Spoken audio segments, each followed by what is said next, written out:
Heading into the final week of the election, the race looks like Hillary Clinton's to lose, but polls are tightening. Clinton is hitting the trail, along with high-profile surrogates including liberal Senator Elizabeth Warren, former rival Bernie Sanders, President Barack Obama, and the First Lady, Michelle Obama. They're fanning out to the swing states that will decide the election as they seek to ramp up early voting, which has historically benefited Democrats and seems to be playing in Clinton's favor so far this year. The Clinton camp is making the pitch that Trump is a threat to democracy itself, while touting her experience and qualifications. But the release of her campaign's hacked emails continue to dog Clinton, playing into Trump's attacks on her as a Washington insider. Trump is pitching himself as the only person able to clean up corruption in Washington, but his message is having trouble getting through the series of controversies surrounding the candidate and the campaign events that double as infomercials for his properties. In a sign of just how narrow a path Trump faces, his campaign is currently playing defense in Utah, among the country's most reliably red states for generations.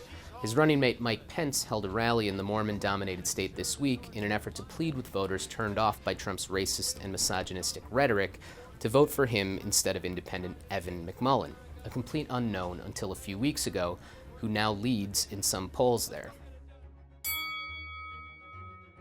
With just over a week left in the presidential campaign, Clinton and Trump are beginning to make their closing arguments against the backdrop of polls that give the former Secretary of State a clear advantage.